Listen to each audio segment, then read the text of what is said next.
रुद्र संहिता द्वितीय खंड। नारद जी के प्रश्न और ब्रह्मा जी के द्वारा उनका उत्तर। सदाशिव से त्रिदेवों की उत्पत्ति तथा ब्रह्मा जी से देवता आदि की सृष्टि के पश्चात एक नारी और एक पुरुष का प्राकट्य। नारद जी बोले, महाभाग, महाप्रभु, विधाता, आपके मुखारविंद से मंगल कारिणी शंभु कथा सुनते सुनते मेरा जी नहीं भर रहा है। अतः भगवान शिव का सारा चरित्र मुझसे कहिए। संपूर्ण विश्व की सृष्टि करने वाले महादेव, मैं सती की कीर्ति से युक्त शिव का दिव्य चरित्र सुनना चाहता हूँ।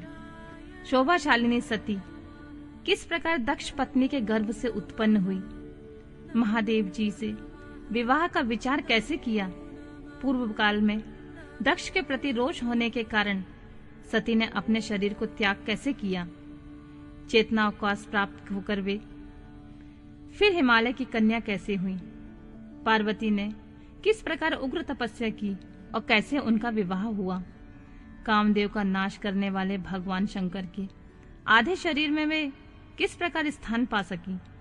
महामते, इन सब बातों को आप विस्तार पूर्वक कहिए। आपके समान कोई दूसरा संशय का निवारण करने वाला ना है ना होगा। ब्रह्मा जी ने कहा, मुने, देव सती और भगवान शिव का शुभ यश परम पावन, दिव्य तथा गोपनीय से भी अत्यंत गोपनीय है। तुम सब मुझसे सुनो। पूर्व काल में भगवान शिव निर्गुण, निर्विकल्प, निराकार, शक्ति रहित, सत और असत से विलक्षण स्वरूप से प्रतिष्ठित थे। फिर वे ही प्रभु सगुण और शक्तिमान होकर विशिष्ट रूप धारण करके स्थित हुए। उनके साथ भगवती उमा विराजमान थीं। प्रियवर, वे भगवान शिव की दिव्य आकृति से सुशोभित हो रहे थे। उनके मन में कोई विकार नहीं था। वे अपने परातत्व स्वरूप में प्रतिष्ठित थे। उनके बाएं अंग से भगवान विष्णु, दाएं अंग से ब्रह्मा और मध्य अंग अर्थात हृदय से रुद्रदेव प्रकट हुए। मैं ब्रह्मा सृष्टि करता हुआ और भगवान विष्णु जगत का पालन करने लगे और स्वयं रुद्र ने संहार का कार्य संभाला। इस प्रकार भगवान सदाशिव स्वयं 3 रूप धारण करके स्थित हुए। उन्हीं की आराधना करके मुझ लोक पितामह ब्रह्मा ने देवता, असुर और मनुष्य आदि संपूर्ण जीवों की सृष्टि की। दक्ष आदि प्रजापतियों और देव शिरोमणियों की सृष्टि करके मैं बहुत प्रसन्न हुआ तथा अपने को सबसे अधिक ऊंचा मानने लगा। मुने, जब मारीच, अत्रि, पुलह, पुलस, अंगिरा, कृतु, वशिष्ठ, नारद, दक्ष और मृगु, इन महान प्रभावशाली मानस पुत्रों को मैंने उत्पन्न किया, तब मेरे हृदय से अत्यंत मनोहर रूप वाली एक सुंदर नारी उत्पन्न हुई, जिसका नाम संध्या था। वह दिन में क्षीर्ण हो जाती, परंतु सायंकाल में उसका रूप सौंदर्य खिल उठता था। वह मूर्तिमती सांध्य संध्या ही थी और निरंतर किसी मंत्र का जाप करती रहती थी। सुंदर भोय वाली वह नारी सौंदर्य के परम सीमा को पहुंची हुई थी और मुनियों के भी मन को मोह लेती थी। इसी तरह मेरे मन से एक मनोहर पुरुष भी प्रकट हुआ, जो अत्यंत अद्भुत था। उसके शरीर का मध्य भाग पतला और दांतों की पंक्तियां बड़ी सुंदर थीं। उसके अंगों से मतवाले हाथी की सी गंध प्रकट होती थी। नेत्र प्रफुल्ल कमल के समान शोभा पाते थे। अंगों में केसर लगा था, जिसकी सुगंध नासिका को तृप्त कर रही थी। उस पुरुष को देखकर दक्ष आदि मेरे सभी पुत्र अत्यंत उत्सुक हो उठे। उनके मन में विस्मय भर गया। जगत की सृष्टि करने वाले मुझ जगदीश्वर ब्रह्मा की ओर देखकर उस पुरुष ने विनय से गर्दन झुका दी और प्रणाम करके कहा। वह पुरुष बोला, ब्राह्मण, मैं कौन सा कार्य करूंगा? मेरे योग्य जो काम हो उसमें मुझे लगाइए, क्योंकि विधाता आज आप ही सबसे अधिक माननीय और योग्य पुरुष हैं। यह लोक आपसे भी शोभित हो रहा है। ब्रह्मा जी ने कहा, भद्र पुरुष, तुम अपने इस स्वरूप से तथा फूल के बने हुए 5 बाणों से स्त्रियों और पुरुषों को मोहित करते हुए सृष्टि के सनातन कार्य को चलाओ। इसी चराचर त्रिभुवन से ये देवता आदि कोई भी जीव तुम्हारा तिरस्कार करने में समर्थ नहीं होंगे। तुम छिपे रूप में प्राणियों के हृदय में प्रवेश करके सदा स्वयं उनके सुख का हेतु बनकर सृष्टि का सनातन कार्य चालू रखो। समस्त प्राणियों का जो मन, वह तुम्हारे पुण्यमय वाण का सदा अनायास ही अद्भुत लक्ष्य बन जाएगा। तुम निरंतर उन्हें मनमस्त किए रहोगे। यह मैंने तुम्हारा कर्म बताया है, जो सृष्टि का प्रवर्तक होगा। और तुम्हारे ठीक ठाक नाम क्या होंगे, इस बात को मेरे पुत्र बताएंगे। सुरश्रेष्ठ ऐसा कहकर अपने पुत्रों के मुख की ओर दृष्टिपात करके मैं क्षण भर के लिए अपने कमलमय आसन पर चुपचाप बैठ गया। कामदेव के नामों का निर्देश, उसका रति के साथ विवाह तथा कुमारी संध्या का चरित्र, वशिष्ठ मुनि का चंद्रभाग पर्वत पर उसको तपस्या की विधि बताना। ब्रह्मा जी कहते हैं, मुनि, तदनंतर मेरे अभिप्राय को जानने वाले मारीच आदि मेरे पुत्र सभी मुनियों ने उस पुरुष का उचित नाम रखा। दक्ष आदि प्रजापतियों ने उसका मुंह देखते ही परोक्ष के भी सारे वृतांत जानकर उसे रहने के लिए स्थान और पत्नी प्रदान की। मेरे पुत्र मारीच आदि द्विजों ने उस पुरुष के नाम निश्चित करके उससे यह युक्ति युक्त बात कही। ऋषि बोले, तुम जन्म लेते ही हमारे मन को भी मथने लगे हो, इसीलिए लोक में मम्मत नाम से विख्यात होगे। मनोभव, तीनों लोकों में तुम इच्छा अनुसार रूप धारण करने वाले हो। तुम्हारे समान दूसरा कोई नहीं है। अतः काम रूप होने के कारण तुम काम के नाम से भी विख्यात होगे। लोगों को मदमस्त बना देने के कारण तुम्हारा एक नाम मदन होगा। तुम बड़े दर्प से उत्पन्न हो, इसलिए दर्पक कहलाओगे।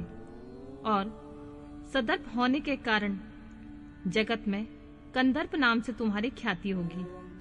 समस्त देवताओं का सम्मिलित बाल पराक्रम भी तुम्हारे समान नहीं होगा। अतः सभी स्थानों पर तुम्हारा अधिकार होगा। तुम सर्वव्यापी होगे। जो आदि प्रजापति हैं, वे सब पुरुषों में श्रेष्ठ दक्ष तुम्हारी इच्छा के अनुरूप पत्नी स्वयं देंगे। वह तुम्हारी कामनी तुमसे अनुराग रखने वाली होगी। ब्रह्मा जी ने कहा, मुने, तदनंतर मैं वहां से आदर्श हो गया। इसके बाद दक्ष मेरी बात का स्मरण करके कंदर्प से बोले, कामदेव, मेरे शरीर से उत्पन्न हुई यह कन्या सुंदर रूप और उत्तम गुणों से सुशोभित है। तुम इसे अपनी पत्नी बनाने के लिए ग्रहण करो। यह गुणों की दृष्टि से सर्वथा तुम्हारे योग है।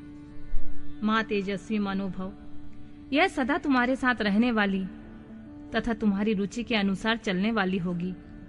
धर्मतः यह सदा तुम्हारे अधीन रहेगी। ऐसा कहकर दक्ष ने अपने शरीर के पसीने से प्रकट हुई उस कन्या का नाम रति रखकर उसे अपने आगे बैठाया और कंदर्प को संकल्प पूर्वक उसे सौंप दिया। नारद, दक्ष की यह पुत्री रति बड़ी रमणीय और मुनियों के मन को भी मोह लेने वाली थी। उसके साथ विवाह करके कामदेव को भी बड़ी प्रसन्नता हुई।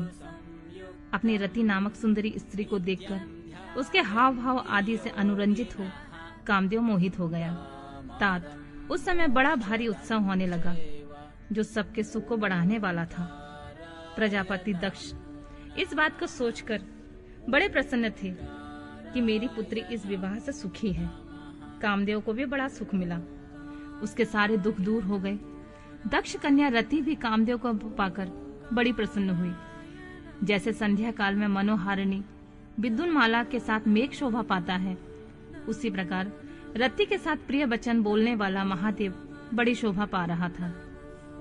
इस प्रकार रति के प्रति भारी मोह से युक्त रतिपति कामदेव ने उसे उसी तरह अपने हृदय के सिंहासन पर बैठाया, जैसे योगी पुरुष योग विद्या को हृदय में धारण करता है। इसी प्रकार पूर्ण चंद्रमुखी रति भी उस श्रेष्ठ पति को पाकर इस तरह सुशोभित हुई, जैसे श्री हरि को पाकर चंद्रनायना लक्ष्मी शोभा पाती है। सूत जी कहते हैं, ब्रह्मा जी का यह कथन सुनकर मुनिश्रेष्ठ नारद मन ही मन बड़े प्रसन्न हुए और भगवान शंकर का स्मरण करके हर्ष पूर्वक बोले, महाभाग, विष्णु शिष्य, महामते, विधाता, आपने चंद्रमौली शिव की अद्भुत लीला कही है।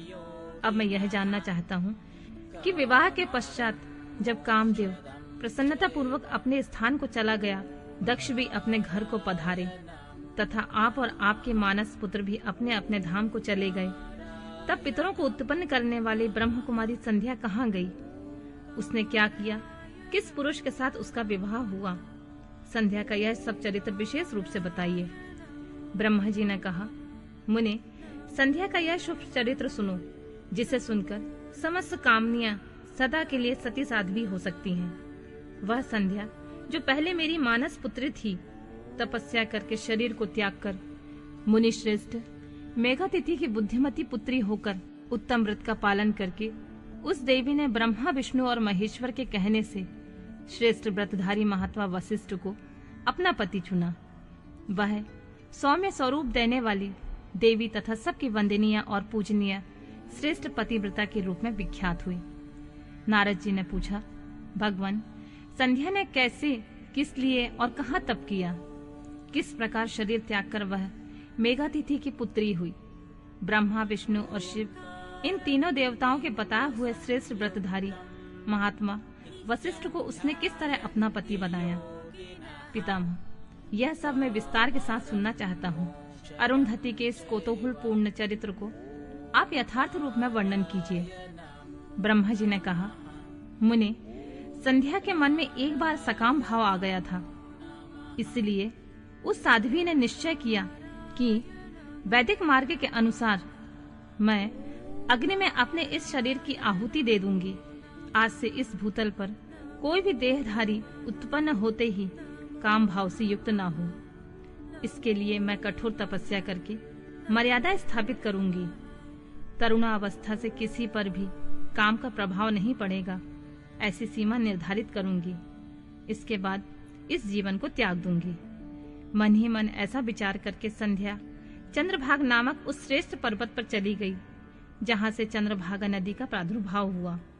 मन में तपस्या का दृढ़ निश्चय लेकर संध्या उस श्रेष्ठ पर्वत को गई हुई जानकर मैंने अपने समीप बैठे हुए वेद वेदांगों के पारंगत विद्वान, सर्वज्ञ, जितात्मा और ज्ञान योगी पुत्र वशिष्ठ से कहा, बेटा वशिष्ठ, मन तपस्विनी संध्या तपस्या की अभिलाषा से चंद्रभाग नामक पर्वत पर गई है।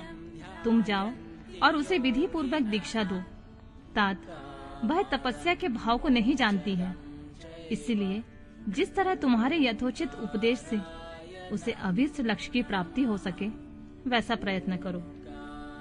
नारद, मैंने दया पूर्वक जब वशिष्ठ को इस प्रकार की आज्ञा दी, तब वे जो आज्ञा कहकर एक तपस्वी ब्रह्मचारी के रूप में संध्या के पास गए। चंद्रभाग पर्वत पर एक देव सरोवर है, जो जलाशयोचित गुणों से परिपूर्ण हो मानसरोवर के समान शोभा पाता है। वशिष्ठ ने उस सरोवर को देखा।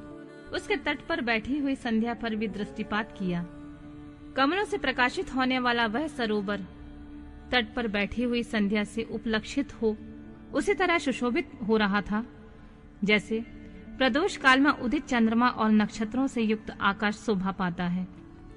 सुंदर भाव वाली संध्या को वहां बैठी देख मुनि ने कौतूहल पूर्वक उस ब्रह्मोल्लित नामक सरोवर को अच्छी तरह से देखा। उसी प्रकार भूत पर्वत के शिखर से दक्षिण समुद्र की ओर जाती हुई चंद्रभागा नदी के भी उन्होंने दर्शन किए। जैसे गंगा हिमालय से निकलकर समुद्र की ओर जाती है, उसी प्रकार चंद्रभाग के पश्चिम शिखर का भेदन करके वह नदी समुद्र की ओर जा रही थी।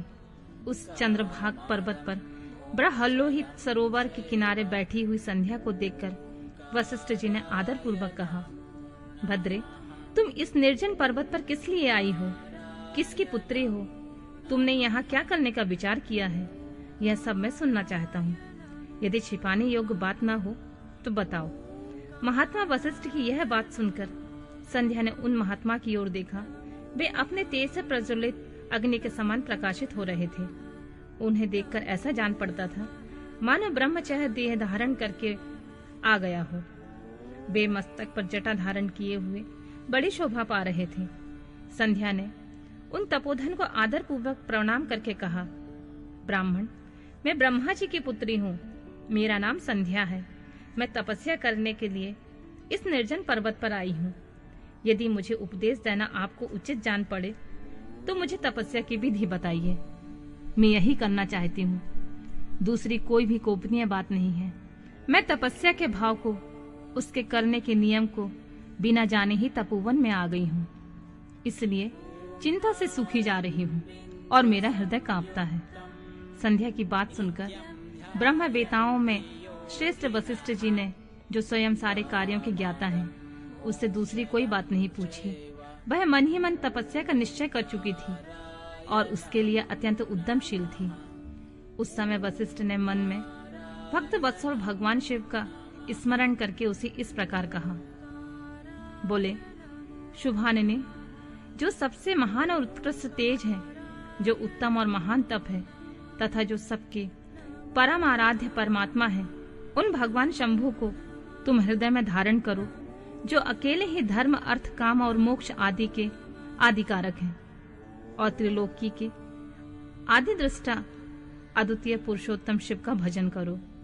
आगे बताए जाने वाले मंत्र से देवेश्वर शंभु की आराधना करो, उससे तुम्हें सब कुछ मिल जाएगा, इसमें कोई संशय नहीं है। ओम नमः शंकराय ओम। इस मंत्र का निरंतर जाप करते हुए मौन तपस्या आरंभ करो। जो मैं नियम बताता हूँ उसे सुनो। तुम्हें मौन रहकर ही स्नान करना होगा। मौनालंबक पूर्वक के ही महादेव की पूजा करनी होगी। प्रथम 2 बार छठे समय तुम केवल जल का पूर्ण आहार कर सकती हो। जब तीसरी बार छठा समय आए तो केवल उपवास किया करो। इस तरह तपस्या के समाप्ति तक छठे काल में जल आहार और उपवास क्रिया होती रहेगी। देवी, इस प्रकार की जाने वाली मौन तपस्या ब्रह्मचर्य का फल देने वाली तथा संपूर्ण अभीष्ट मनोरथों को पूर्ण करने वाली होती है। यह सत्य है, सत्य है, इसमें कोई संशय नहीं है। अपने चित्त में ऐसा शुभ उद्देश्य लेकर इच्छा अनुसार शंकर जी का चिंतन करो। वे प्रसन्न होने पर तुम्हें अवश्य यह अभीष्ट फल प्रदान करेंगे। इस तरह संध्या को तपस्या करने की विधि का उपदेश देकर मुनिवर वशिष्ठ यथोचित रूप से उससे विदा ले वहीं से अंतर्ध्यान हो गए। संध्या की तपस्या, उसके द्वारा भगवान शिव की स्तुति तथा उससे संतुष्ट हुए शिव को उसे अविष्ट वर दे मेघा तिथि की यज्ञ में भेजना। ब्रह्मा जी कहते हैं, मेरे पुत्रों में श्रेष्ठ महाप्राज्ञ नारद। तपस्या के नियम का उपदेश से जब वशिष्ठ जी अपने घर चले गए तब के उस विधान को समझकर संध्या मन ही मन बड़ी प्रसन्न हुई।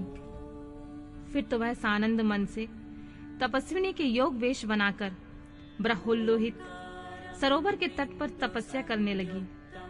वशिष्ठ ने तपस्या के लिए जिस मंत्र का साधन बताया था उसी से उत्तम भक्ति भाव के साथ वह भगवान शंकर की आराधना करने लगी। उसने भगवान शिव में अपने चित्त को लगा लिया और एकाग्र मन से बड़ी भारी तपस्या करने लगी। उस तपस्या में लगे हुए उसके 4 युग बीत गए। तब भगवान शिव उसकी तपस्या से संतुष्ट होकर बड़े प्रसन्न हुए तथा बाहर, भीतर और आकाश में अपने स्वरूप का दर्शन कराकर जिस रूप का चिंतन करती थी उसी रूप में उसके आंखों के सामने प्रकट हो गए। उसने मन से जिनका चिंतन किया था उन्हीं प्रभु शंकर को अपने सामने खड़ा देखकर वह अत्यंत आनंद से निमग्न हो गई। भगवान का मुखारविंद बड़ा प्रसन्न दिखाई देता था। उसके स्वरूप से शांति बरस रही थी। वह सहसा भयभीत होकर सोचने लगी, मैं भगवान हर से क्या कहूँ, किस तरह उनकी स्तुति करूं। इसे चिंता में पड़कर उसने अपने दोनों नेत्र बंद कर लिए। नेत्र बंद कर लेने के पश्चात भगवान शिव ने उसके हृदय में प्रवेश करके उसे दिव्य ज्ञान दिया, दिव्य वाणी और दिव्य दृष्टि प्रदान की। जब उसे दिव्य ज्ञान, दिव्य दृष्टि और दिव्य वाणी प्राप्त हो गई तब वह कठिनाइयों से ज्ञात होने वाले जगदीश्वर शिव को प्रत्यक्ष देखकर उनकी स्तुति करने लगी और बोली, जो निराकार और परम ज्ञान गम्य है, जो न स्थूल है, न सूक्ष्म है और न उच्च ही है, तथा जिनके स्वरूप का योगी जन अपने हृदय के भीतर चिंतन करते हैं, उन्हीं लोकस्त्रा आप भगवान शिव को नमस्कार है। जिन्हें सर्व कहते हैं, जो शांत स्वरूप, निर्मल, निर्विकार और ज्ञान गम्य है, जो अपने ही प्रकाश में स्थित और प्रकाशित होते हैं, जिनमें विकार का अत्यंत अभाव है, जो आकाश मार्ग की भांति निर्गुण निराकार बताए गए हैं, जिनका रूप अंधकारमय मार्ग से सर्वथा परे है। ओ नित्य प्रसन्न आप भगवान शिव को मैं प्रणाम करती हूँ। जिनका एक रूप शुद्ध बिना माया के प्रकाशमान, सच्चिदानंदमय, सहज निर्विकार, नित्यानंदमय, सत्य, ऐश्वर्य से युक्त, प्रसन्न तथा लक्ष्मी जी को देने वाला है, उन आप भगवान शिव को नमस्कार है, जिनके स्वरूप के ज्ञान रूप से ही वो भावना की जाती है, जो इस जगत में सर्वथा भिन्न है एवं सत प्रधान, ध्यान के योग, आत्मस्वरूप सारभूत, सबको पार लगाने वाला तथा पवित्र वस्तुओं में भी परम पवित्र है। उन आप महेश्वर को मेरा नमस्कार, जो आपका स्वरूप शुद्ध, मनोहर, रत्नमय, आभूषणों से विभूषित तथा स्वच्छ कपूर के समान गौर्ण वर्ण है, जिसने अपने हाथों में वर, अभय, शूल तथा मुंड धारण कर रखा है। उस दिव्य चिन्मय सगुण आकार विग्रह से सुशोभित आप योगा युक्त भगवान शिव को नमस्कार है। आकाश, पृथ्वी, दिशाएं, जल, तेज तथा काल, ये जिनके रूप हैं, उन आप परमेश्वर को नमस्कार। प्रधान और पुरुष जिनके शरीर से प्रकट हुए हैं, अर्थात वे दोनों जिनके शरीर हैं, इसलिए जिनका यथार्थ रूप अव्यक्त है, उन भगवान शंकर को बारंबार नमस्कार, जो ब्रह्मा होकर जगत की सृष्टि करते हैं, जो विष्णु होकर संसार का पालन करते हैं तथा जो रुद्र होकर अंत में सृष्टि का संहार करते हैं, उन्हें आप भगवान सदाशिव को बारंबार नमस्कार, जो कारण के भी कारण है, दिव्य अमृत रूप ज्ञान तथा अनिमा एवं ऐश्वर्य प्रदान करने वाले हैं, उन समस्त लोकांतरों को वैभव देने वाले हैं, स्वयं प्रकाश रूप हैं और प्रकृति से परे हैं, उन परमेश्वर शिव को नमस्कार नमस्कार। यह जगत जिनसे भिन्न नहीं कहा जाता, जिनके चरणों से पृथ्वी तथा अन्य अंगों से संपूर्ण दिशाएं, सूर्य, चंद्रमा, कामदेव एवं अन्य देवता प्रकट हुए हैं और जिनकी नाभि से अंतरिक्ष का आविर्भाव हुआ है, उन्हीं आप भगवान शंभु का मेरा नमस्कार है। प्रभु, आप ही सबके उत्कृष्ट परमात्मा हैं, आप ही नाना प्रकार की विद्याएं हैं, आप ही हर और आप ही सद्ब्रह्म पर ब्रह्मा है। आप सदा से विचार में तत्पर रहते हैं, जिनका ना आदि है, ना मध्य है और ना अंत है, जिनसे सारा जगत उत्पन्न हुआ है तथा जो मन तथा वाणी का विषय नहीं है, उन महादेव जी की स्तुति मैं कैसे कर सकूंगी। ब्रह्मा आदि देवता और तपस्या के धनी मुनि भी जिनके रूपों का वर्णन नहीं कर सकते, उन्हें परमेश्वर का वर्णन अथवा स्तवन में कैसे कर सकूंगी। प्रभु, आप निर्गुण हैं, मैं मूढ़ स्त्री आपके गुणों को कैसे जान सकती हूँ। आपका रूप तो ऐसा है जिसे इंद्र सहित संपूर्ण देवता और असुर भी नहीं जानते हैं। महेश्वर, आपको नमस्कार है। तपोमय, आपको प्रणाम है। देवेश्वर शंभु, मुझ पर प्रसन्न होइए, आपको मेरा बारंबार प्रणाम है। ब्रह्मा जी कहते हैं, नारद, संध्या का यह स्तुतिपूर्ण वचन सुनकर उनके द्वारा भले भांति प्रशंसित हुए भक्त वत्सल भगवान परमेश्वर शंकर बहुत प्रसन्न हुए। उनका शरीर वकल एवं मृग चर्म से ढका हुआ था, मस्तक पर पवित्र जटाजूट शोभा पा रहे थे। उसी समय पाले के मारे हुए कमल के समान उनके कुम्हलाए हुए मुख को देखकर भगवान हर दया से द्रवित हो उनसे इस प्रकार बोले, भद्रे, मैं तुम्हारी इस उत्तम तपस्या से बहुत प्रसन्न हूँ। शुद्ध बुद्धि वाली देवी, तुम्हारे इस स्तवन से मैं मुझे बड़ा संतोष प्राप्त हुआ है। अतः इस समय तुम अपनी इच्छा के अनुसार कोई वर मांगो, जिस वर से तुम्हें प्रयोजन हो तथा तुम्हारे मन में हो, मैं उसे अवश्य पूर्ण करूंगा। तुम्हारा कल्याण हो, मैं तुम्हारे व्रत नियम से बहुत प्रसन्न हूँ। प्रसन्नचित महेश्वर का यह वचन सुनकर अत्यंत हर्ष से भरी हुई संध्या उन्हें बारंबार प्रणाम करके बोली, महेश्वर, यदि आप मुझे प्रसन्नता पूर्वक वर देना चाहते हैं तो मैं आपके वर के पाने की योग्य हूँ। यदि पाप से शुद्ध हो गई हूँ तथा देव इस प्रकार इसी समय मेरी तपस्या से प्रसन्न है, तो मेरा मांगा हुआ यह पहला वर सफल करो। देवेश्वर, इस आकाश में पृथ्वी आदि किसी भी स्थान में जो प्राणी हैं, वे सब के सब जन्म लेते ही काम भाव से युक्त ना हो जाएं। नाथ, मेरी सकाम दृष्टि कहीं ना पड़े। जो मेरे पति हों वे भी मेरे अत्यंत सुहृदय हों। पति के अतिरिक्त जो भी पुरुष मुझे सकाम भाव से देखे, उसके पुरुषत्व का नाश हो जाए, वह तत्काल नपुंसक हो जाए। निष्पाप संध्या का यह वचन सुनकर प्रसन्न हुए भक्त वत्सल भगवान शंकर ने कहा, देवी, संध्या सुनो, भद्रे, तुमने जो जो वर मांगा है वह तुम्हारी सब तपस्या से संतुष्ट होकर मैंने दिया है। प्राणियों के जीवन में मुख्यतः 4 अवस्थाएं होती हैं। पहली शैशवावस्था, दूसरी कौमारावस्था, तीसरी यौवनावस्था और चौथी वृद्धावस्था। तीसरी अवस्था प्राप्त होने पर देहधारी जीव काम भाव से युक्त होंगे। कहीं कहीं दूसरी अवस्था के अंतिम भाग में ही प्राणी सकाम हो जाएंगे। तुम्हारी तपस्या के प्रभाव से मैंने जगत में सकाम भाव से उदय की यह मर्यादा स्थापित कर दी है, जिससे देहधारी जीव जन्म लेते ही काम सक्त न हो जाएं। तुम भी इस लोक में वैसे दिव्य सती भाव को प्राप्त करो जैसे तीनों लोकों में किसी दूसरी स्त्री के लिए संभव नहीं होगा। पाणी ग्रहण करने वाले पति के सिवा जो कोई पुरुष सकाम भाव होकर तुम्हारी ओर देखेगा वह तत्काल नपुंसक होकर दुर्बलता को प्राप्त हो जाएगा। तुम्हारे पति महान तपस्विनी एवं दिव्य रूप से संपन्न एक महाभाग महर्षि होंगे जो तुम्हारे साथ 7 कल्पों तक जीवित रहेंगे। तुमने मुझसे जो जो वर मांगे थे मैंने सब कुछ पूर्ण कर दिए हैं। अब मैं तुमसे दूसरी बात कहूंगा जो पूर्व जन्म से संबंध रखती है। तुमने पहले से ही यह प्रतिज्ञा कर रखी है कि मैं अग्नि में अपने शरीर को त्याग दूंगी। उसकी प्रतिज्ञा को सफल करने के लिए मैं तुम्हें एक उपाय बताता हूँ, उसे निसंदेह करो। मुनिवर, मेघातिथि का एक यज्ञ चल रहा है जो 12 वर्षों तक चालू रहेगा। उसमें अग्नि पूर्णतः प्रज्वलित है। तुम बिना विलंब किए उस अग्नि में अपने शरीर का उत्सर्ग कर दो।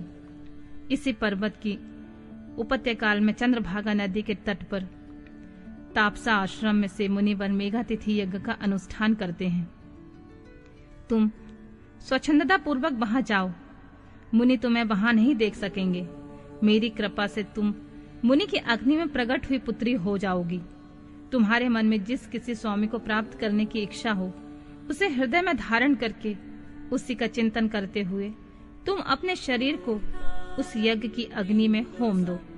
संध्या, जब तुम इस पर्वत पर 4 युगों तक के लिए कठोर तपस्या कर रही थी, उन्हीं दिनों इस चतुर्युगी के सतयुग बीत जाने पर त्रेता के प्रथम भाग में प्रजापति दक्ष की बहुत सी कन्याएं हुई।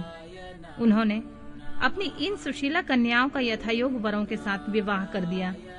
उसमें से 27 कन्याओं का विवाह उन्होंने चंद्रमा के साथ किया। चंद्रमा अन्य सब पत्नियों को छोड़कर केवल रोहिणी से प्रेम करने लगी। इसी कारण क्रोध से भरे हुए दक्ष ने जब चंद्रमा को शाप दे दिया, समस्त देवता तुम्हारे पास आए, परंतु संध्या, तुम्हारा मन तो मुझ में लगा हुआ था। अतः तुमने ब्रह्मा जी के साथ आए हुए उन देवताओं पर दृष्टिपात नहीं किया। तब ब्रह्मा जी ने आकाश की ओर देखकर और पुनः चंद्रमा को स्वरूप प्राप्त करें यह उद्देश्य मन में रखकर उन्हें शाप से छुड़ाने के लिए एक नदी की सृष्टि की, जो चंद्रभागा नदी के नाम से विख्यात हुई। चंद्रभागा के प्रादुर्भाव काल में ही महर्षि मेघातिथि यहाँ उपस्थित हुए थे। तपस्या के द्वारा उनकी समानता करने वाला कोई दूसरा नहीं हुआ, ना है न होगा। उन महर्षि ने महान विधि विधान के साथ दीर्घ काल तक चलने वाले नामक यज्ञ का आरंभ किया। उसमें अग्निदेव पूर्ण रूप से प्रज्वलित हो रहे थे। उसी आग में तुम अपने शरीर को डाल दो और परम पवित्र हो जाओ। ऐसा करने से उस समय तुम्हारी वह प्रतिज्ञा पूर्ण हो जाएगी। इसी प्रकार संध्या को उसके हित का उपदेश देकर देवेश्वर भगवान शिव वहां से अंतर्ध्यान हो गए। संध्या की आत्मा आहुति उसका अरुंधति के रूप में अवतीर्ण होकर मुनिवर वशिष्ठ के साथ विवाह करना, ब्रह्मा जी का रुद्र के विवाह के लिए प्रयत्न और चिंता तथा भगवान विष्णु का उन्हें शिवा की आराधना के लिए उपदेश देकर चिंता मुक्त करना। ब्रह्मा जी कहते हैं, नारद, जब वर देकर भगवान अंतर ध्यान हो गए तब संध्या भी उसी स्थान पर चली गई जहां मुनि मेघातिथि यज्ञ कर रहे थे। भगवान शंकर की कृपा से उन्हें किसी ने वहां नहीं देखा। उसने उस तेजस्वी ब्रह्मचारी का स्मरण किया जिसने उसके लोक की तपस्या की विधि का उपदेश दिया था। महामुने, पूर्व काल में महर्षि वशिष्ठ ने मुझ परमेष्टि की आज्ञा से एक तेजस्वी ब्रह्मचारी का वेश धारण करके उसे तपस्या करने के लिए उपयोगी नियमों का उपदेश दिया था।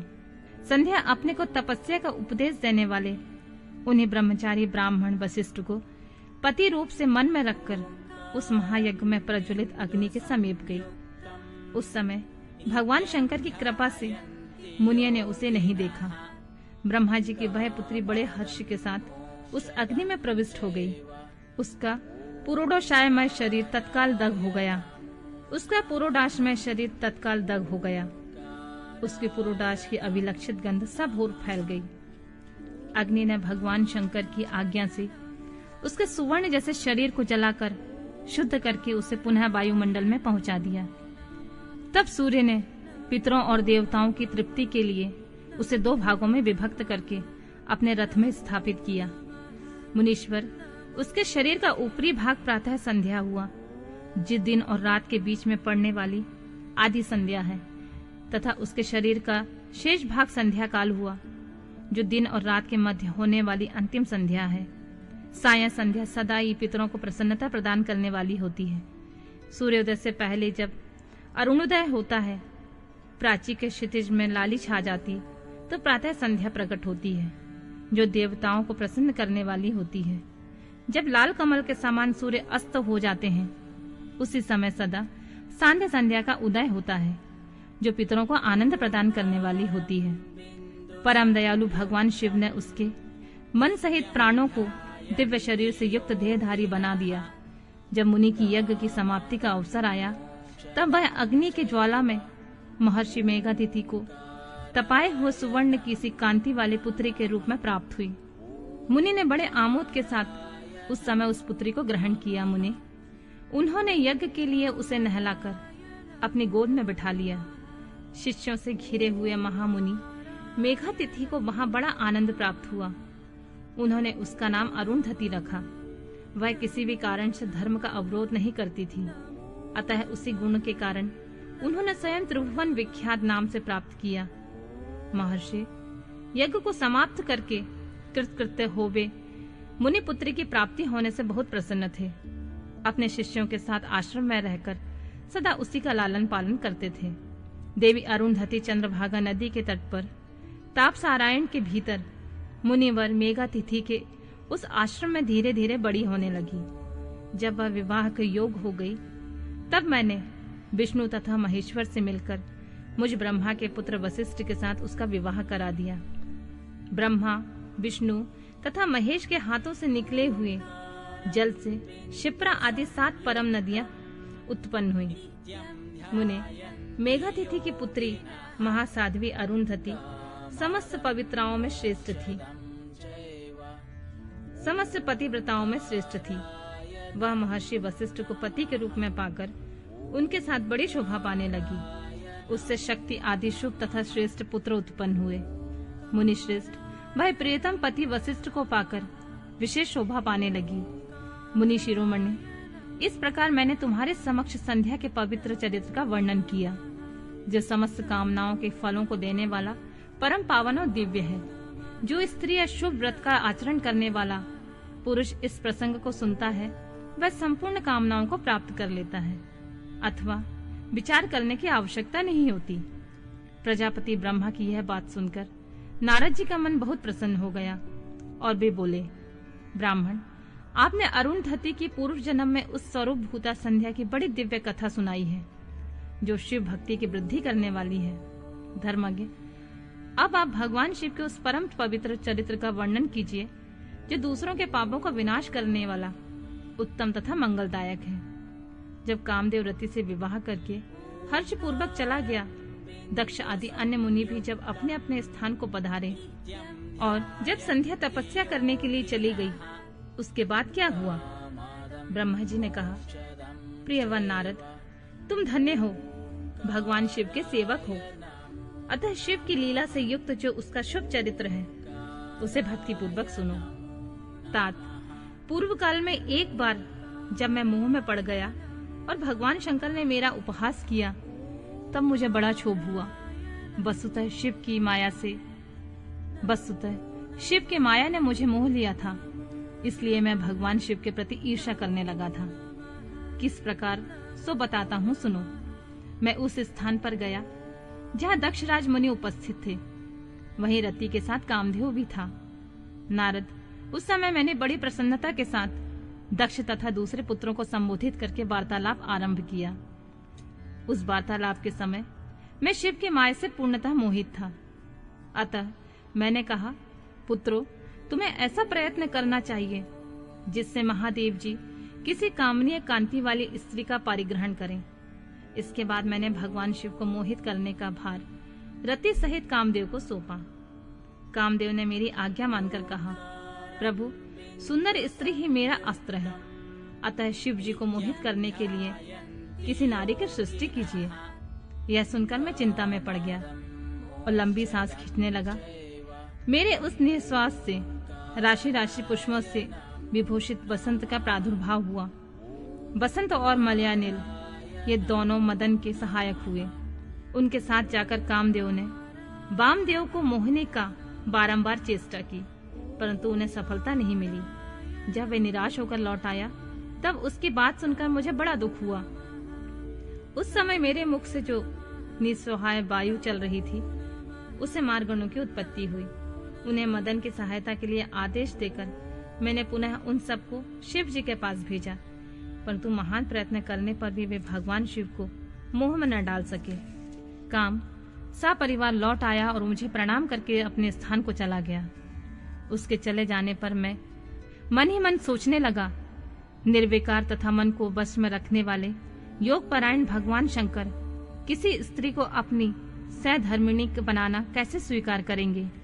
यह सोचते सोचते मैंने भक्ति भाव से उन भगवान श्री हरि का स्मरण किया जो साक्षात शिवमय रूप तथा मेरे शरीर के जन्मदाता हैं।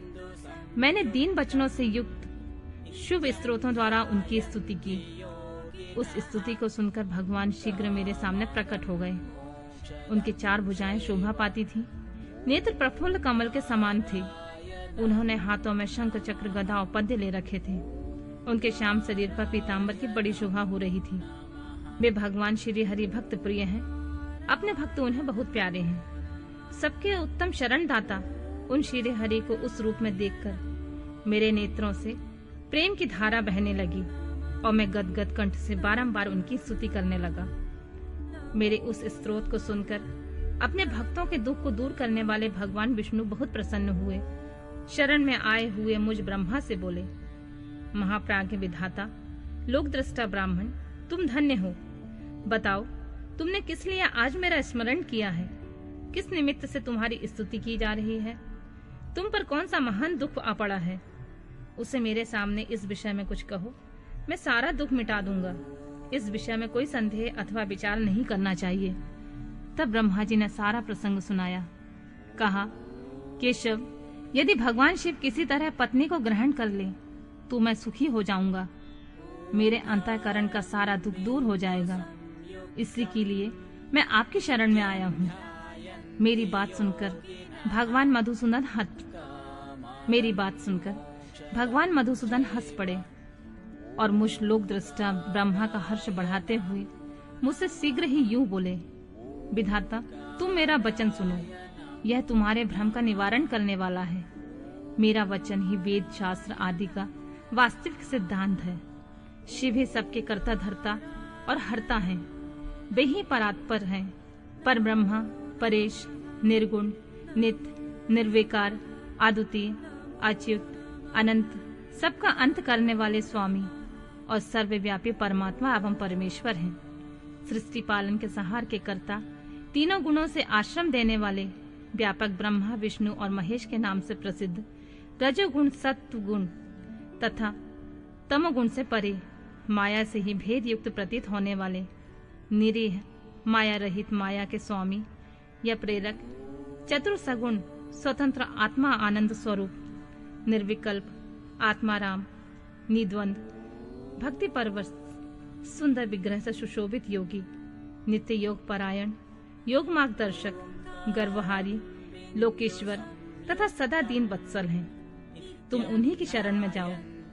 सर्वात्मना शंभु का भजन करो, इससे संतुष्ट होकर वे तुम्हारा कल्याण करेंगे। ब्राह्मण, यदि तुम्हारे मन में यह विचार हो कि शंकर पत्नी का पारिग्रहण करें, तो शिव को प्रसन्न करने के उद्देश्य से शिव का स्मरण करते हुए उत्तम तपस्या करो। अपने उस मनोरथ को हृदय में रखते हुए देवी शिवा का ध्यान करो।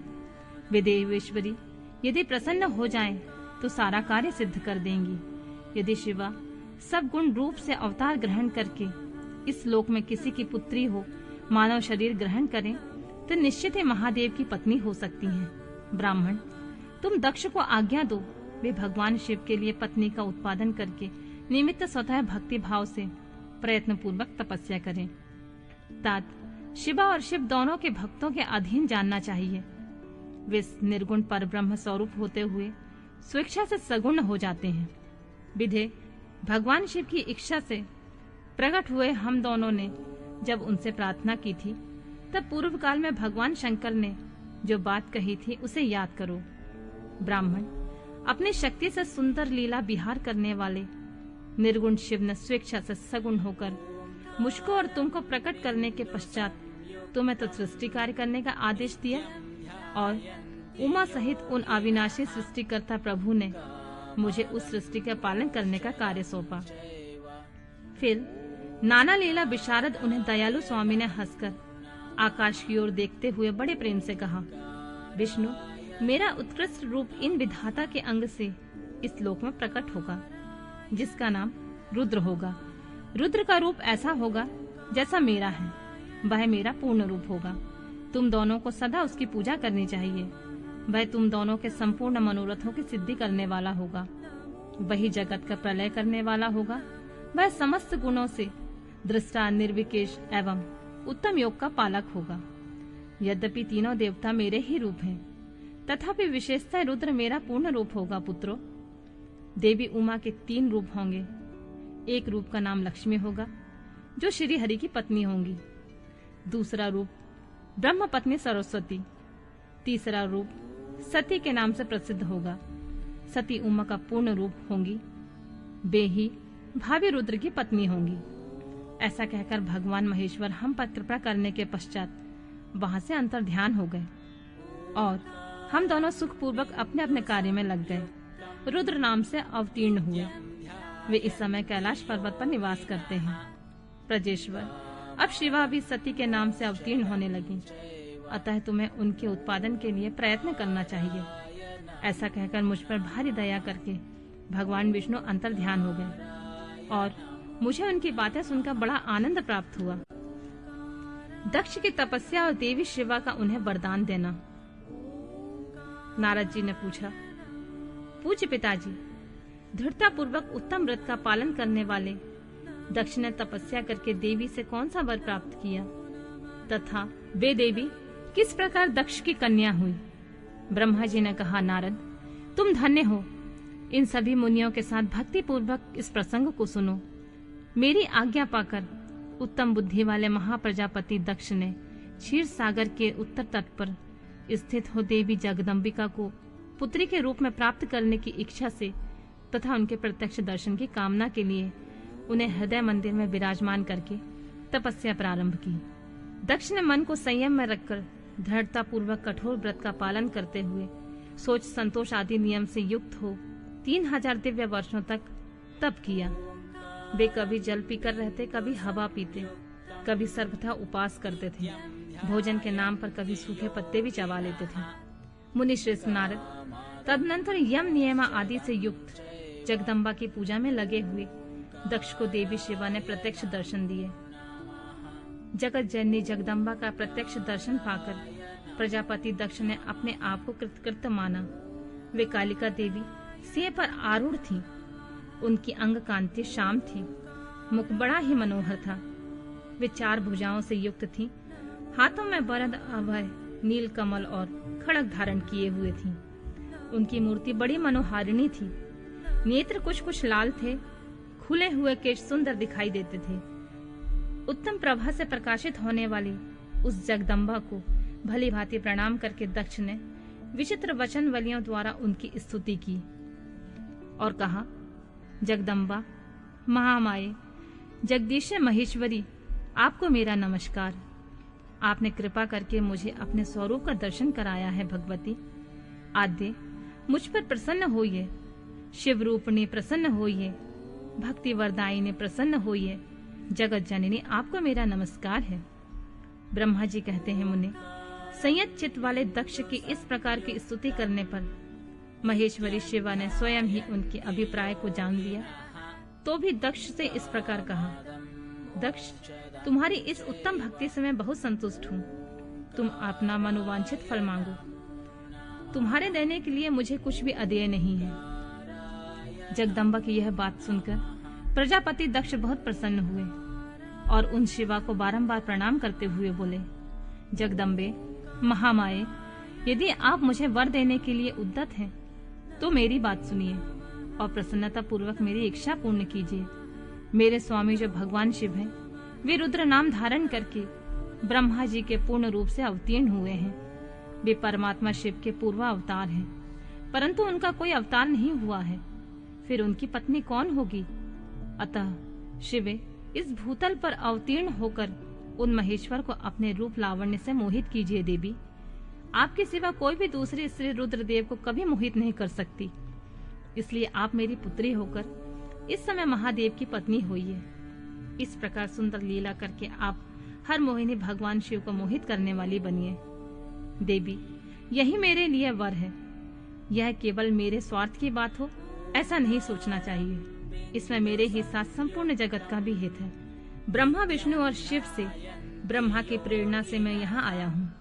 प्रजापति दक्ष का यह वचन सुनकर जगदम्बिका शिवा हंस पड़ी और मन ही मन भगवान शिव का स्मरण करके यूं बोली, तात, प्रजापति दक्ष, मेरी उत्तम बात सुनो। मैं सत्य कहती हूँ, तुम्हारी भक्ति से अत्यंत प्रसन्न हूँ। तुम्हें संपूर्ण मनोवांछित वस्तु देने के लिए उद्यम हूँ। दक्ष, यद्यपि मैं महेश्वरी हूँ, तथापि तुम्हारी भक्ति के अधीन हो तुम्हारी पत्नी के गर्भ से तुम्हारी पुत्री के रूप में अवतीर्ण होंगी, इसमें कोई संशय नहीं है। अनद, मैं अत्यंत दुस्सह तपस्या करके ऐसा प्रयत्न करूंगी जिससे महादेव जी का वर पाकर उनकी पत्नी हो जाऊं। इसके सिवा और किसी उपाय से कार्य सिद्ध नहीं हो सकता, क्योंकि वे भगवान सदा शिव सर्वथा निर्विकार हैं, ब्रह्मा और विष्णु के सेव्य हैं तथा नित्य परिपूर्ण ही हैं। मैं सदा उनकी दासी और प्रिया हूँ। प्रत्येक जन्म में नाना रूपी धारी शंभु ही मेरे स्वामी होते हैं। भगवान सदाशिव अपने दिए हुए वर के प्रभाव से ब्रह्मा जी की भ्रुकुटी के रुद्र रूप से अवतीर्ण हुए हैं। मैं भी उनके वर से उनकी आज्ञा के अनुसार यहाँ अवतार लूंगी। तात, अब तुम अपने घर को जाओ। इस कार्य में जो मेरी दूती अथवा सहायिका होगी उसे मैंने जान लिया है। अब मैं शीघ्र ही तुम्हारी पुत्री होकर महादेव जी की पत्नी बनूंगी।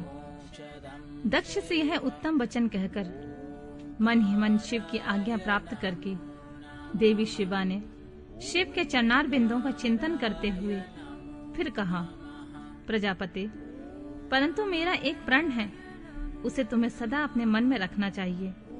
मैं उस प्रण को सुना देती हूँ, तुम उस सत्य को समझो, मिथ्या ना मानो। यदि कभी मेरे प्रति तुम्हारा आदर घट जाएगा तब उसी समय मैं अपने शरीर को त्याग दूंगी, अपने स्वरूप में लीन हो जाऊंगी अथवा दूसरा शरीर धारण कर लूंगी। मेरा यह सत्य कथन है। प्रजापति, प्रत्येक सर्ग या कल्प के लिए तुम्हें यह वर दे दिया है। प्रत्येक सर्ग या कल्प के लिए तुम्हें यह वर दे दिया गया। मैं तुम्हारी पुत्री होकर भगवान शिव की पत्नी होंगी। मुख्यतः प्रजापति दक्ष से ऐसा कहकर महेश्वरी शिवा उन्हें देखते ही देखते वहां से अंतर ध्यान हो गईं। दुर्गा जी के अंतर ध्यान होने पर दक्ष भी अपने आश्रम को लौट गए और यह सोचकर प्रसन्न रहने लगे कि देवी शिवा मेरी पुत्री होने वाली हैं।